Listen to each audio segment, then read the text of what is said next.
Shalom. Selamat pagi untuk semua yang sudah hadir pada pagi hari ini. Mari lembai-lembaikan tangan kita yang siap memuji Tuhan. Mari kita sama-sama berdiri. Kita mau menyembah Tuhan. Ku bersyukur padamu Tuhan. Haleluya Tuhan.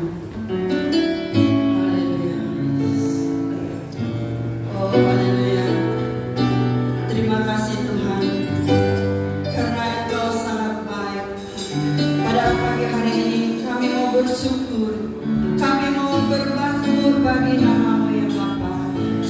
Haleluya Tuhan, haleluya, haleluya.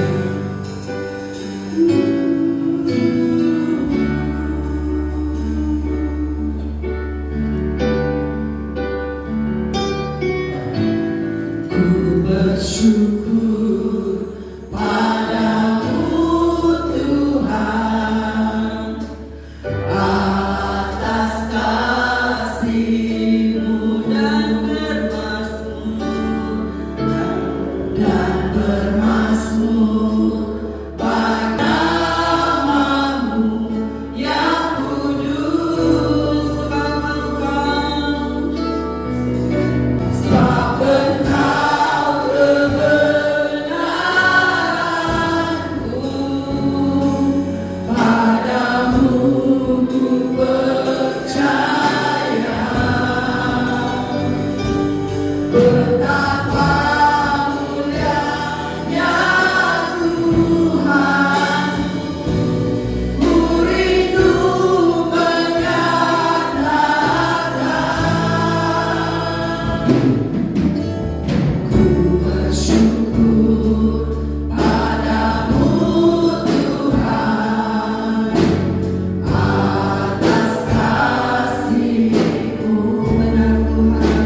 Sementara kita memuji Tuhan, uang persembahan dijalankan dalam kerukuhan.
Namanya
Terima kasih Bapa di surga. Kami sangat bersyukur di pagi hari ini Tuhan, karena Engkau Allah yang sungguh baik, Allah yang sungguh luar biasa. Thank you Lord, thank you Lord. Karena Engkau telah memimpin kami, menyertai kami dalam hidup kami di hari-hari yang lalu. Pagi ini kami hadir di rumah bukan kasih dan anugerah-Mu, karena berkat yang Kau curahkan di dalam kehidupan kami. Berkat rohani, berkat jasmani dan berkat iman. Terima kasih Bapa di surga atas segala yang Engkau telah lakukan di dalam hidup kami. Karena Engkaulah segala-galanya di dalam hidup kami ya Tuhan. Terima kasih Bapa, terima kasih Tuhan. Kami telah menaikkan pujian syukur kami kepadamu. Karena Engkau Allah yang layak disembah. Karena Engkau bertata di atas pujian umat-umat yang ini. Terima kasih Tuhan. Terima kasih Tuhan. Sebentar kami mau sharing tentang kebenaran firman-Mu. Hamba tidak punya apa-apa ya Tuhan. Hamba bersandar kepada Roh yang kudus, memberi hamba hikmah, kebijaksanaan untuk menyampaikan kebenaran firman-Mu. Biarlah firman-Mu mengambil tempat di dalam hati kami masing-masing. Tuhan, seperti itu kami mau mempersiapkan hati kami untuk mendengar Engkau berbicara ya Bapa. Karena kami mau supaya kami lebih dekat kepadamu, lebih dekat kepadamu, lebih mengasihi Engkau, lebih mengandalkan Engkau, memfokuskan hati dan pikiran kami hanya kepada Dia. Terima kasih Bapak, sudah berbicara, bercakaplah, berbicaralah kepada kami pagi hari. Kami rindu untuk mendengar firman-Mu. Di dalam nama Tuhan Yesus kami sudah berdoa dan mengucap syukur semuanya. Semua kita yang setia diberkati sama-sama katakan amin, amin, amin. Terima kasih kepada pemimpin pujian yang hebat, para penari yang luar biasa. Nah, sebelum saya mau berfungsi tentang kebenaran firman Tuhan hari ini, saya juga mau ingin menyaksikan kebaikan Tuhan. Nah, saya sudah juga buat kesaksian ini waktu kelompok sel di rumah saya di Kuari, dan sekarang saya mau menyatakan berapa baiknya Tuhan itu. Nah, sewaktu kami mengadakan konvoy sebenarnya hari merdeka 13 hari bulan sampai ke 16 hari bulan yang lalu, kami telah berkonvoy daripada Kinabalu ke Tawau, ke Sempurna, ke Kuna, ke mana itu? Beluran dan seterusnya ke Kinabalu. Kami telah di-escort oleh traffic police all the way dari KK, Tawau, Sempurna, Kuna, Beluran dan sampai ke Kinabalu. Ya, kita bersyukur karena satu-satunya acara atau occasion yang begitu luar biasa. Kami merasa tercapai bahasa Mola karena eskan tulis, wow, tidak pernah kena eskan tulis dari dulu. So, kita bersyukur karena itu adalah anugerah Tuhan. Walaupun kami semuanya adalah orang-orang yang sudah pincin, ada yang pengarah, ada yang datu-datu, kami semua, we are all the same. Kita semua merasakan bahwa kita itu sama. Oke? Ada satu hal yang buat saya mengucap syukur adalah karena waktu kami singgah makan, saya ingat dalam antara terlebih dengan Randau hari tua, kami makan. Waktu itu memang sudah lapar lah. Kami dimakan. Selepas saya beli tempat makanan, kami duduk di kursi. Duduk di kursi makan, sana lah saya balik di kereta. Well, sewaktu kali ada dengan ini saya di kereta, tiba-tiba ada orang datang naik kereta. Dia bilang, ada benar Lawrence, ada hadiah untuk dia. Surprise, apa itu? Kita baca benar. Rupanya saya dia rumpit terjatuh waktu saya makan. Sekarang saya driving license, bank card, pension, segala di dalam. Wah, sudah. Apabila dalam bahasa itu sedikit lagi saya bawa tiga orang badan laki-laki lainnya lah belum. Jangan bilang kalau indah lah. Jadi saya bilang saya bersyukur pada Tuhan karena Tuhan itu baik. Kalau bukan Tuhan, saya rasa saya punya banyak masalah. Kau aja urus biasa. Itulah kebaikan kita. Kalau kita percaya kepada Tuhan, pasti Tuhan akan menjaga kita, Tuhan akan melindungi kita, Tuhan akan memberi yang terbaik untuk kita. So itulah satu pengucapan syukur dan perlindungan dan penyertaan Tuhan di dalam pelayanan. Yang dalam perjalanan kami yang saya tahu sama si Yohana Talang dari Pemban, yang pertama presiden, dan ada juga yang dari kelurahan, mereka juga orang presiden, orang dusun dari sana. Dan puji Tuhan, semua perjalanan kami tanpa halangan, tanpa apa. Karena sebelum itu pun memang kita doakan di sini, dan kami juga berdoa di dalam hati karena kebanyakan majority itu kan orang Muslim. Tapi kita percaya bahwa mereka juga berdoa kepada Tuhan mereka tentang keselamatan perjalanan kami. Oke, terima kasih buat masa yang diberikan. So, mari kita meneruskan acara sharing firman Tuhan yang saya mau berkongsikan bagi kita pada pagi hari ini. Mari kita lihat di dalam Keluaran pasal 4 ayat 1 sampai ke 17. Ayat 1 sampai ke 17. Saya minta siapa yang boleh membaca Ayat yang pertama, jawab Musa pula, tetapi mereka tidak akan mempercayai aku atau mendengar kata-kataku. Bahkan mereka akan berkata, Tuhan tidak menampakkan diri kepadamu. Firman Tuhan kepadanya, apakah yang ada di tanganmu itu? Jawab Musa, tongkat. Firman-Nya, campakkannya ke tanah. Musa mencampakkannya ke tanah, lalu tongkat itu menjadi ular. Lantas larilah Musa meninggalkannya. Firman Tuhan kepada Musa, hulurkanlah tanganmu dan tangkaplah ekornya. Musa menghulurkan tangannya dan menangkapnya, lalu ular itu menjadi tongkat semula di tangannya. Lakukanlah hal itu supaya mereka percaya bahwa Tuhan Allah nenek moyang mereka, Allah Abraham, Allah Ishak dan Allah Yakub telah menampakkan diri kepadamu. Firman Tuhan lagi kepadanya, masukkanlah tanganmu ke dalam bajumu. Musa memasukkan tangannya ke dalam bajunya. Setelah dikeluarkan, tampak tangannya dijangkiti kusta putih seperti salji. Firman Allah, masukkan tanganmu semula ke dalam bajumu. Dia pun memasukkan tangannya semula ke dalam bajunya. Setelah dikeluarkan lagi dari dalam bajunya, kelihatan tangannya itu pulih kembali, sama seperti kulitnya yang sedia kala. Maka sekiranya mereka tidak mempercayai kamu dan tidak meyakini keajaiban yang pertama, mereka akan percaya setelah melihat keajaiban berikutnya. Akan tetapi jika mereka masih tidak percaya setelah melihat kedua-dua tanda itu dan enggan mendengar kata-katamu, ambillah air sungai Nil dan curahkanlah ke tanah yang kering. Maka air sungai Nil itu akan menjadi darah di tanah yang kering itu. Namun begitu kata Musa kepada Tuhan, ya Tuhan, hamba-Mu ini bukan seorang yang pandai berbicara, baik dahulu maupun sekarang. Saat Engkau berfirman kepada hamba-Mu ini, karena hamba-Mu ini berat mulut dan berat lidah. Firman Tuhan kepadanya, siapakah yang menjadikan mulut manusia? Siapakah yang menjadikan orang bisu atau pekak?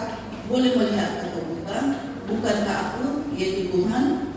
Sekarang pergilah, aku akan menolong kamu berbicara, dan aku akan mengajarmu apa yang patut kamu katakan. Akan tetapi Musa berkata, ya Tuhan, hamba mohon utuslah orang lain, siapa saja yang patut kau utus. Maka menyalalah murka Tuhan terhadap Musa, firman-Nya, bukankah ada Harun abangmu orang Lewi itu? Aku tahu bahwa dia pandai berbicara, apatah lagi dia telah berangkat untuk menemuimu. Apabila dia melihat kamu, akan sukacitalah hatinya. Kamu harus berbicara dengannya dan memberitahukan kata-kata tadi kepadanya. Aku akan menolong kamu dan dia untuk berbicara, dan aku akan memberitahumu apa yang harus kamu lakukan. Dia harus menjadi juru cakap kamu untuk berbicara kepada orang Israel. Bagi kamu dia bagaikan mulutmu, dan baginya kamu seolah-olah Allah. Yang terakhir, kamu bawalah tongkat ini, karena tongkat inilah kamu akan menunjukkan segala keajaiban itu. Terima kasih Bu Betty, luar biasa. Ini saat ini pembacaannya panjang sedikit, namun saya tidak menguraikan semua oleh sebagian yang saya akan ada bagian-bagian yang saya akan fungsikan dengan kita. Keluaran 4 pasal 4 ayat 1 sampai 17 ini adalah berbicara tentang awal mulanya Allah memanggil Musa. Okay. Allah punya rencana yang luar biasa bagi Musa dan telah memilihnya untuk memimpin bangsa Israel keluar daripada Mesir. Namun Musa terlibat dalam satu perdebatan dengan Tuhan. Kalau saya katakan perdebatan dengan Tuhan ketika dia dipanggil untuk sesuatu misi yang Tuhan telah tetapkan untuknya. Ya kan? Musa telah mengemukakan berbagai alasan kepada Tuhan karena dia merasa dia tidak sanggup dan dia tidak dapat meyakinkan bangsa Israel ketika itu untuk mendengar dan percaya kepadanya, apalagi Firaun sebagai seorang pemimpin besar di Mesir ketika itu. Saudara yang dikasihi Tuhan, kadang-kadang kita juga melihat sesuatu keadaan itu dari sudut pandang kita sendiri. Tentang kekurangan kita, tentang kelemahan kita, tentang ketidakmampuan kita. Tetapi Tuhan melihat potensi yang ada di dalam diri tiap saudara. Ya Tuhan telah taruh dalam hidup kita sejak awal lagi. Oleh itu saudaraku yang dikasih Tuhan, apabila Tuhan memanggil kita sudah pasti dia akan menyediakan, memperlengkapi kita dengan segala apa yang kita perlukan. Jangan takut dan ragu apabila Tuhan memanggil kita untuk sesuatu pelayanan itu, dia pasti akan menyertai kita. Oke? Perwira. Firman Tuhan juga menjelaskan bahwa dia tidak pernah meninggalkan kita. Keluaran pasal 4 ini menjelaskan kepada kita tentang sesuatu terobosan atau suatu breakthrough yang besar yang telah terjadi di dalam kehidupan Musa dan telah mengubah hidupnya untuk selama-lamanya.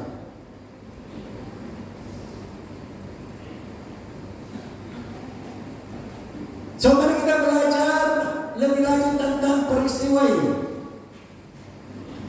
Pengalaman Musa ini juga mungkin terjadi di dalam hidup kita, yang mungkin juga kita pernah alami. Tuhan sudah pun menempatkan rencana yang besar untuk kita. Namun apabila masanya Tuhan menyatakan rencananya kepada kita, kadang-kadang kita merasa bahwa kita tidak mampu, tidak layak, dan tidak bersedia untuk menerima panggilan Tuhan. Karena kita merasa bahwa kita tidak punya kebolehan, tidak punya kemampuan, dan menolak untuk tidak menerima panggilan Tuhan.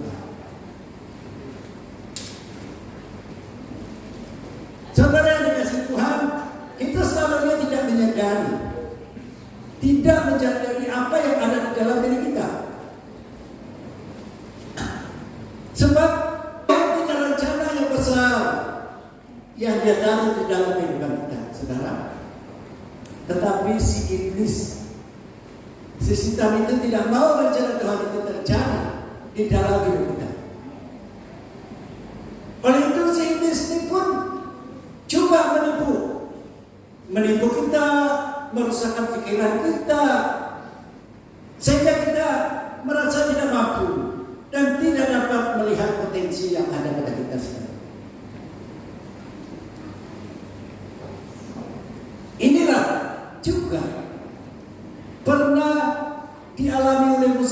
ketika dia dipanggil Tuhan. Bukan kita saja. Musa juga mengalami pengalaman yang sama ketika dipanggil Tuhan. Musa merasa bahwa dia tidak memiliki apapun yang membuat dia layak dipilih menjadi seorang pemimpin atas sebuah bangsa yang besar. Musa juga merasa tidak mampu untuk membuat Firaun maupun bangsa Israel untuk percaya kepadanya. Apa kata Musa kepada Tuhan ketika berfirman kepadanya di ayat 8 berkata, lalu sahut Musa, bagaimana jika mereka tidak percaya kepadaku dan tidak mendengar perkataanku? Melainkan berkata, Tuhan tidak menampakkan diri kepadamu. Ini andaian Musa kepada bangsa Israel. Mungkin mereka berkata begitu kepada saya. Kau tidak pernah, Tuhan tidak pernah menampakkan diri kepadamu. Lah, lebih kurang begitulah. Oke?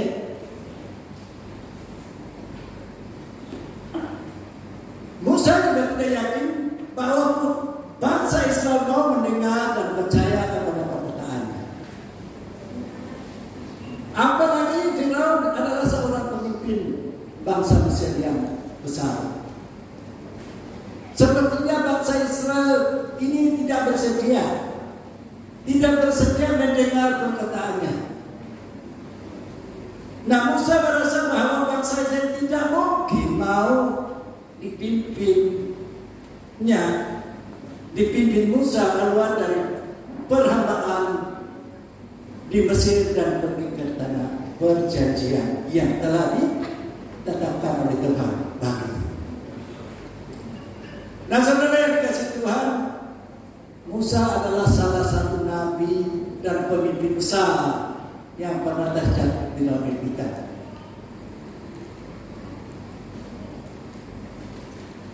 Dia juga merasa tidak mampu. Dia merasa tidak mampu untuk meresponi panggilan Allah kepadanya. Yang itu biasa seperti manusia itu.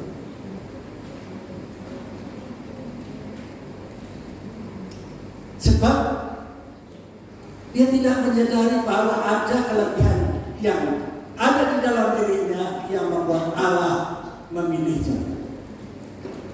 Walaupun begitu Musa merasa tidak mampu, namun Allah menjadikan hal-hal yang tidak mampu, yang tidak mungkin menjadi mungkin. So, bila Tuhan memanggil kita, kita bersandar kepada Tuhan, bukan bersandar kepada pengertian kita, bukan bersandar kepada kefahaman kita atau kepintaran kita. Segala-galanya kita akan bersandar kepada Tuhan.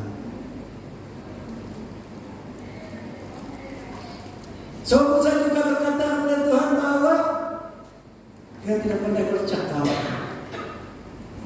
Kenapa saya tidak pandai bercakap? Atau saya tidak pandai berbicara?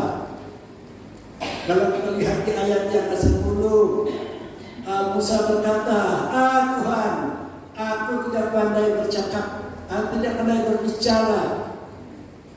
Dahulu pun tidak, sejak engkau berfirman kepadaku pun tidak. Yang sebab aku para mulut dan para lidah kata Musa kepada Tuhan. Ya, sama macam kita juga. Kita merasakan kita tidak mampu. Musa juga begitu. Makanya itulah dia merasa dia tidak punya apa-apa untuk memungkinkan dia menjadi seorang pemimpin yang besar.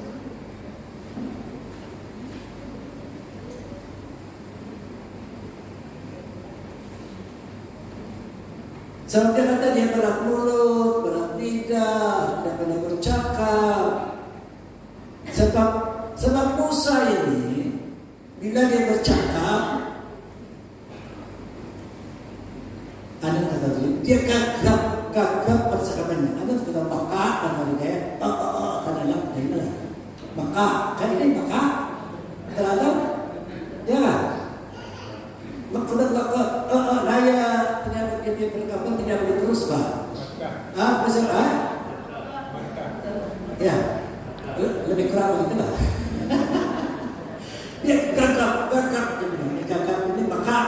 melanggar bersalah. Maka dengan keadaan yang seperti itu membuat Musa tidak ada keyakinan diri untuk meyakinkan bangsa Israel apalagi seorang Firaun. Musa memang sedang akan kekurangannya.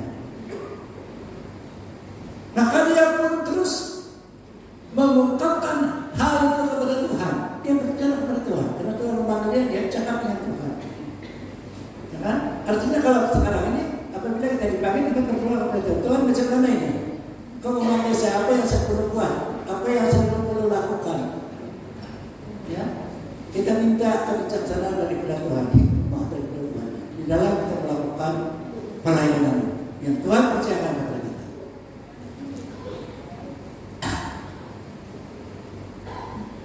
Musa memang sedang akan kekurangannya. Maka dia pun terus mengungkapkan itu kepada Tuhan. Karena Allah dapat melihat melampaui apa yang Musa dapat lihat. Allah tahu potensi Musa yang sebenarnya. Kalau kita melihat di 1 Samuel pasal 16 ayat yang ke-7 berkata, 1 Samuel 16:7, bukan yang dilihat manusia, yang dilihat Allah. Manusia melihat apa yang di depan mata, tetapi Tuhan melihat apa yang ada di hati kita. So Tuhan melihat di dalam hati saudara-saudara. Nah, satu contoh yang luar biasa. Seorang pendeta yang bernama Pendeta Benihin atau Pastor Benihin, juga seorang yang percakapannya gagah, maka juga dia. Ketika dia meresponi panggilan Tuhan, dia diubah oleh Tuhan menjadi seorang yang berbicara dengan baik dan lancar sekali. Ini Benihin. Kita semua melihat pelayanannya di YouTube. Ya, dia tidak gagap lagi. Tuhan mengubah dia menjadi seorang yang luar biasa lancar berbicara. Nah, sebelum dia dipanggil Tuhan, ada seorang yang menubuatkan tentang Benihin ini bahwa dia akan dipakai Tuhan dengan luar biasa. Ya. Tapi mungkin pada ketika itu mungkin dia tidak percaya. Mana mungkin seorang yang gagah bercakap boleh jadi pendeta terkenal di seluruh dunia? Itu dalam pikirannya, karena itu dia masih gegap-gegap lagi bila dia bercakap. Nah, buktinya kita dapat terlihat bahwa Pendeta Benihin pada hari ini terkenal di seluruh dunia dengan pelayanan yang dilakukannya dengan luar biasa. So, saudara yang dikasihi Tuhan, percayalah kepada Allah yang dapat melakukan segala-galanya menjadi mungkin. So, kita bersandar kepada Tuhan, bukan bersandar kepada apa yang kita miliki, apa yang atau kepintaran kita sendiri. So, dari pengalaman Musa ini kita dapat belajar. Kita dapat belajar Musa merasakan bahwa dia tidak ada sesuatu yang istimewa dalam dirinya yang dapat dipakai untuk membawa umat Allah keluar daripada perhambaan Mesir. Maka Musa tidak akan pernah mengalami hal-hal yang besar yang sudah direncanakan Allah bagi dia. Merasakan bahwa dia tidak punya kemampuan. Nah, apabila kalau Musa tidak menerima panggilan Allah itu atau tidak meresponi panggilan Tuhan itu, mungkin Musa tidak akan mengalami hal-hal yang besar yang sudah direncanakan Allah itu nanti. Ya kan? Ketika Musa dipanggil, dia tidak punya apa-apa, hanya seorang gembala domba Itu gembala dombanya pun milik pentuanya. Ya kan? Itu saya terjadi. Setelah dia lari daripada istana Firaun karena membunuh seorang pekerja waktu dulu, dan dia lari di tempat ketuaan, terjadi tidak ada. Dia hanya seorang apa nih? Gembala domba. Dia hanya seorang pengembala domba yang dipunyai oleh mertuanya, bapak mertuanya. So keadaan itulah yang membuat keyakinan diri Musa itu down. Dia merasa tidak ada lagi yang dapat dibanggakan dalam hidupnya.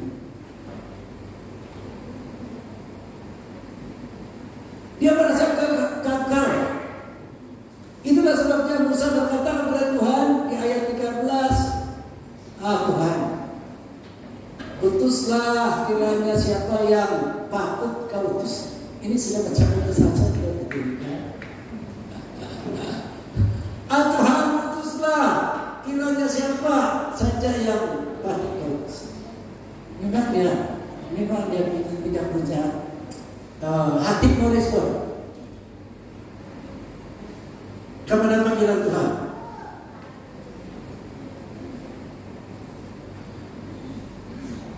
Apabila dia berkata itu, Tuhan pun marah.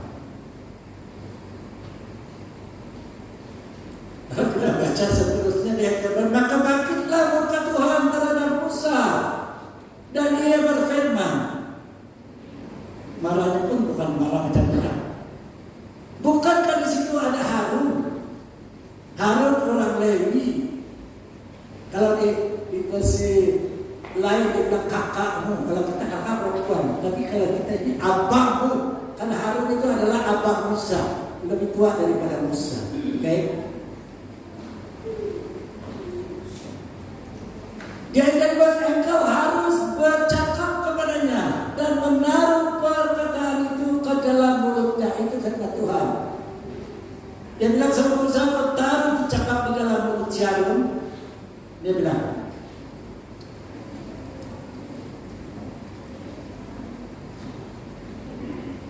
kau taruh perkataan di dalam mulutnya atau mulut Harun. Aku akan menyertai lidahmu dan lidahnya dan mengajarkan kepadamu apa yang harus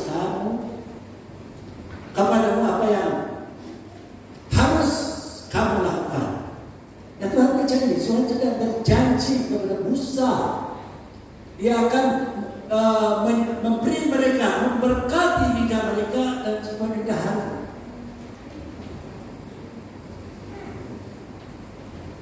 Dia bilang menyertai, artinya dia membuat lidah mereka berbicara dengan luar biasa. Mengajar mereka apa yang harus mereka katakan. Itulah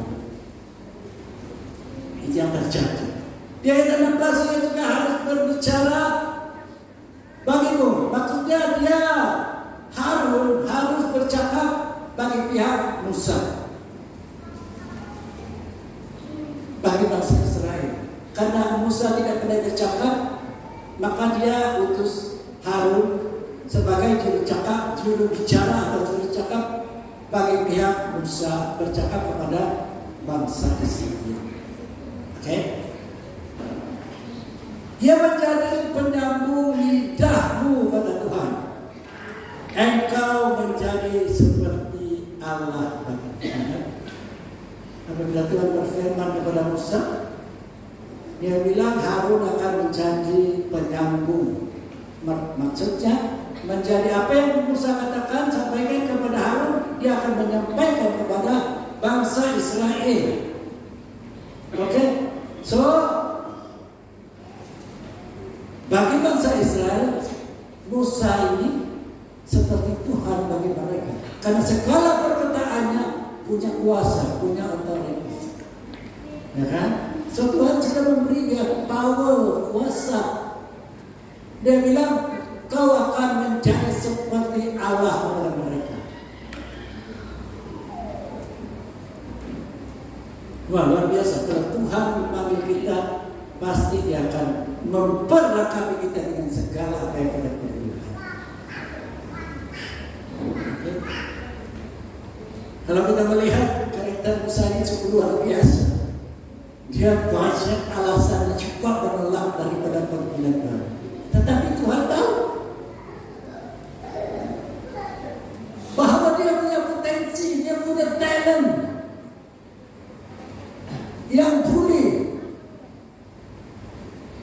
mempengaruhi bangsa Israel sehingga dia jadi pemimpin, seorang pemimpin yang luar biasa. So, jangan menganggap kita tidak punya apa-apa. Jangan kita tahu kita tidak pandai. Saya tidak pandai berkhotbah, saya tidak pandai nyanyi, saya tidak pandai itu.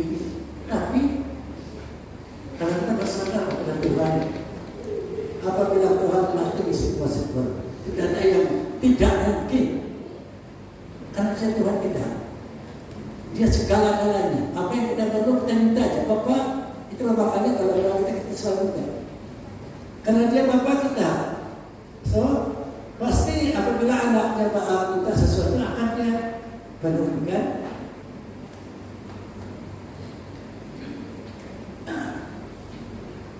Saudara yang dikasihi Tuhan, mungkin banyak di antara kita yang merasa tidak punya apa-apa juga, yang dapat dipakai dalam pelayanan atau untuk mengatasi segala masalah. Apalagi untuk melakukan hal-hal yang besar. Saudara yang dikasihi Tuhan, bahwa rencana Tuhan dalam hidup kita luar biasa. Rencana Tuhan di dalam hidup kita luar biasa. Kita ini adalah bangsa yang dipilih Tuhan, umat kepunyaan Allah, umat kepunyaan Tuhan. So, kita bersyukur karena kita dipilih menjadi umat Tuhan, karena kita dipilih untuk menjadi umat Allah. Karena segala sumber yang kita perlukan di dalam hidup ini adalah berpunca, berasal, dia punya resources adalah dari Tuhan. Oke? So, tidak ada yang perlu kita lakukan, tidak ada yang perlu kita takut, tidak ada yang perlu kita bimbangkan, asalkan kita punya ketaatan, kita punya harapan, kita punya iman. Oke?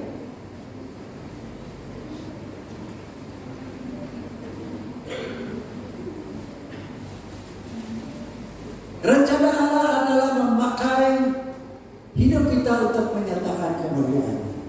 Dia mau kita supaya nama Tuhan melalui kita semua nama Tuhan ditinggikan, nama Tuhan dipermuliakan. Itu yang diinginkan Tuhan kita lakukan. Dia mau kita menjadi kepala dan bukan menjadi ekor. Ya kan? Apabila kita menyadari hal ini, maka Allah dapat bekerja di dalam hidup kita. Seperti dijelaskan di dalam Matius pasal 9. Matius pasal 9 ayat yang ke-29 ada tertulis, jadilah kepadamu menurut imanmu. Jadilah kepadamu menurut imanmu. So, saudara, milikilah iman dan percayalah bahwa kita akan menjadi orang yang dipakai Tuhan secara luar biasa.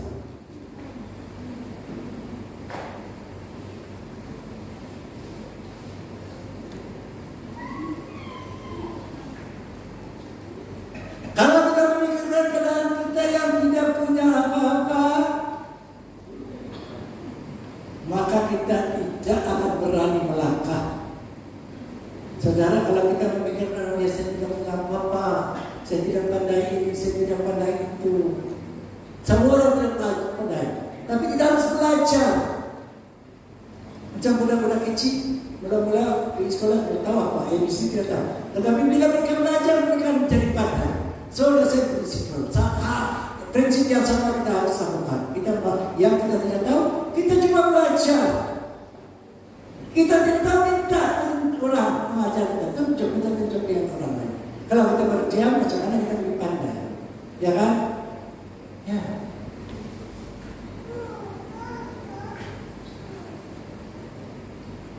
Nah itu yang dikatakan firman Tuhan. Kalau kita berpikir kita tidak pandai, tidak punya apa-apa, kita tidak berani melangkah, kita tidak buat apa? Kita tidak akan mengalami apa? Kesempatan yang Tuhan telah berikan buat kita. Nah kita tidak akan kalau kita tidak berani untuk meraih kesempatan dan mengalami hal-hal yang luar biasa di dalam hidup kita, karena kita tidak berani, karena kita takut, kita ragu, kita tidak percaya, ya kan?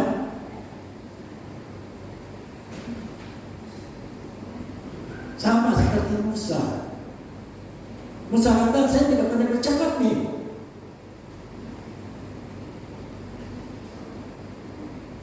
Apa yang Musa miliki? Hanya tongkatnya saja. Dia tidak pernah bercakap, tapi dia ada tongkat. Dan Harun diutus Tuhan untuk membantunya, membantu Musa. Karena dia tidak pernah bercakap, oke, dia bilang, Musa, Harun akan menjadi juru cakap bagimu. Tongkat yang ada pada Musa itu pada awalnya dipakai hanya untuk mengembala kambing, mengembala domba. Karena musim itu kali di Timur Tengah sana hanya domba, tidak kambing kali. Karena di sana itu padang pasir, mungkin kambing tidak hidup di sana, tidak tahu. Tetapi Allah memakainya untuk menyatakan mukjizat. Tongkat Musa itu tongkat biasa, tongkat kayu biasa. Tetapi Tuhan mengubah, menjadikan tongkat yang ada pada Musa itu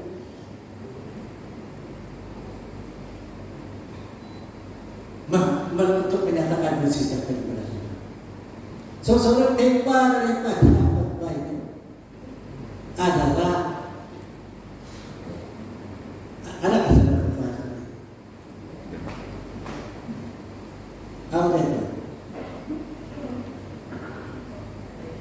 Apa yang ada pada Anda? Inilah tema bagi bertanya.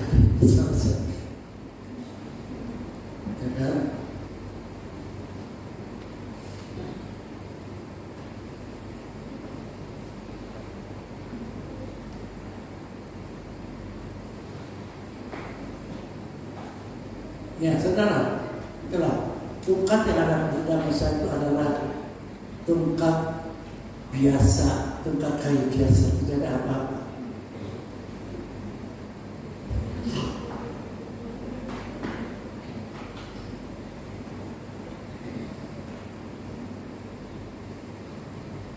Dan tongkat itu diubah menjadi, Tuhan mengatakan, apa yang ada di tanganmu, kata Tuhan kepada Musa. Dia bilang, Tuhan, tongkat, buang itu ke tanah, lempar itu ke tanah. Dia suruh Musa membuang itu tongkatnya supaya menjadi, dan tiba-tiba itu tongkat menjadi ular. Nah, itulah mukjizat Tuhan. Karena Tuhan mau meyakinkan Musa bahwa dia akan melakukan segala-galanya untuk meyakinkan Musa. Maka dia menyuruh Musa membuang atau melemparkan tongkatnya hingga itu tongkat menjadi ular. So, itulah satu mukjizat yang Tuhan mau nyatakan. Dalam keadaan, kalau kita menyatakan bahwa kau jangan takut, saya akan menyertaimu, tunggu itu apa terjadi. Itu lebih kurang begitu apa yang Tuhan mau sampaikan atau Tuhan cuma mau menyatakan kepada Musa ketika itu. Dan dia kata lagi, kalau kau cebok ini tongkat di sungai ini, dia akan menjadi darah. So, itu juga mukjizat yang meyakinkan kepada Musa bahwa Tuhan akan menyertai dia dengan kuasa, dengan otoritas. Ya, dengan apa yang Tuhan mau dia lakukan di dalam pelayanannya, di dalam dia memimpin bangsa Israel.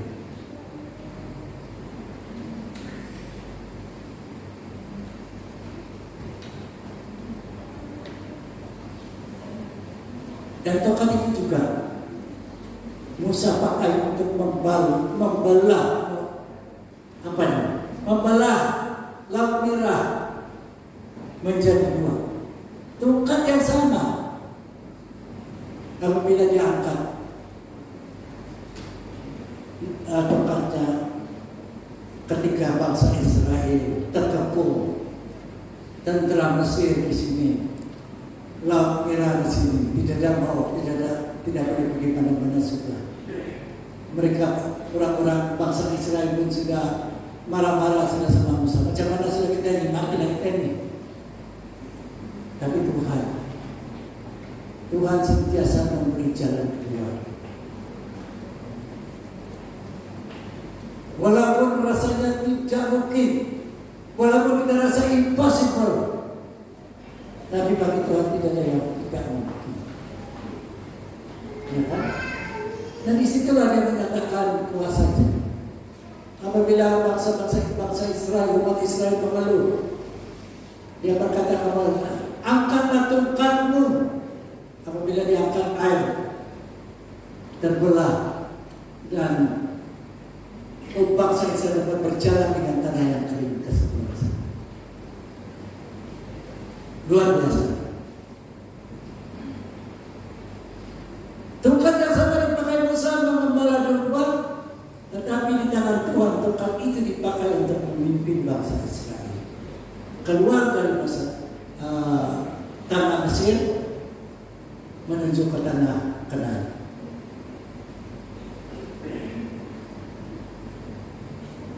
Saudara yang dikasihi Tuhan, bahwa Tuhan telah menyediakan banyak hal di dalam hidup kita. Tuhan telah menyediakan banyak hal di dalam hidup kita untuk kita dapat melakukan hal-hal yang berguna. Kalau tidak hal-hal yang luar biasa. Namun kita selalunya tidak melihat, karena sifat manusiawi kita merasa tidak yakin terhadap potensi, terhadap talent yang ada pada kita. Tiap-tiap kita punya potensi, tiap-tiap kita punya talent. Memang setiap manusia punya kelemahan, kita punya juga kelebihan. Tiap-tiap Tuhan ciptakan kita punya kelebihan di dalam hidup kita. Itulah kelebihan itu yang kita mau kasih angkat dan lihat potensi yang ada dalam diri kita. So kuncinya adalah kembali kepada iman. Kalau kita punya potensi, kalau kita punya akal, kalau kita punya talent, kita tidak punya iman, juga tidak boleh buat apa. Karena firman Tuhan mengatakan kuncinya adalah iman. Oke? Ketika kita beriman kepada Allah dan percaya kepada kuasa-Nya, walaupun hal itu nampaknya tidak mungkin, terbatas, bahwa Allah adalah penopang, mengangkat kita, penjamin, Dia yang menjamin kita. Dia berjanji kepada kita. Firman Tuhan mengatakan Dia berjanji bahwa Dia tidak akan meninggalkan kita walau sesaat. Berarti Dia sentiasa ada dengan kita. Cuma kita tidak menyadari, saudara. So tidak ada yang kita perlu takut, tidak ada yang perlu kita ragu apabila kita percaya kepada Tuhan.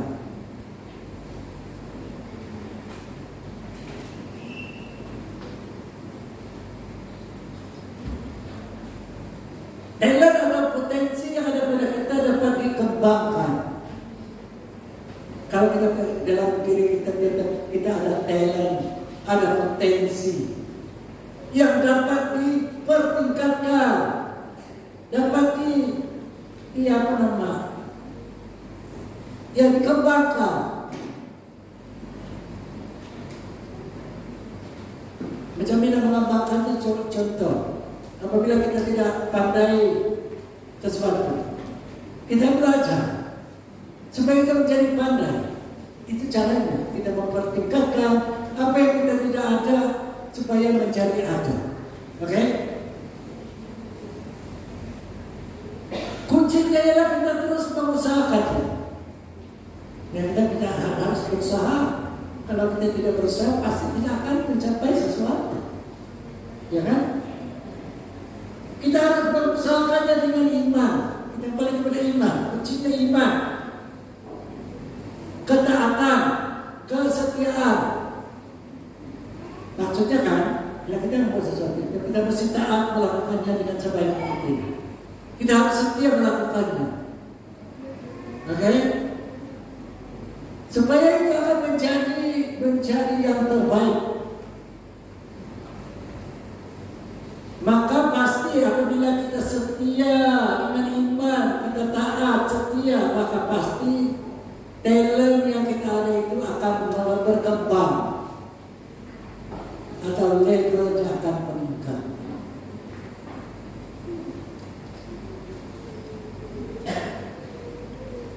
Ada pepatah Indonesia mengatakan demikian: constant practice make perfect. Constant practice make perfect. Artinya latihan yang terus menerus akan membuat sesuatu yang sempurna. Ya kan? Itulah artinya constant practice make perfect. Berarti latihan yang terus menerus membuatnya sempurna.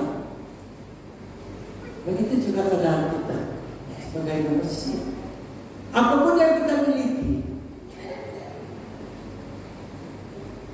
sama dari hikmah, kecerdasan secara fisik, suara, belajar musik, suara yang merdu, punya potensial suara, pemimpin pujian, dan yang lain juga harus memerlukan latihan yang terus menerus. Itulah namanya constant practice. Artinya latihan sampai dia akan menjadi yang terbaik.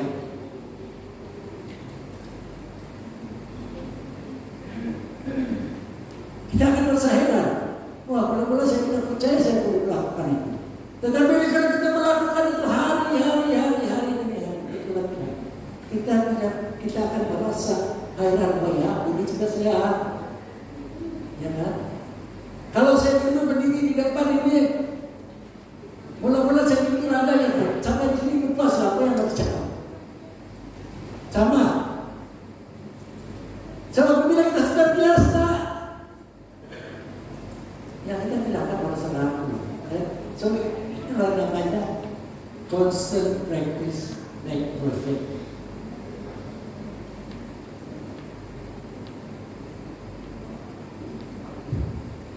Saudara yang kita sedang, marilah kita menyadari bahwa kita memiliki sesuatu yang luar biasa yang boleh dipertingkatkan ke next level, yang dapat kita gunakan untuk kemuliaan nama Tuhan, yang kita dapat gunakan untuk kemuliaan nama Tuhan, karena nama Tuhan adalah nama yang pertama, nama yang termulia, nama yang punya kuasa yang luar biasa. Biarlah nama Tuhan dipermuliakan ke seluruh muka bumi, ke seluruh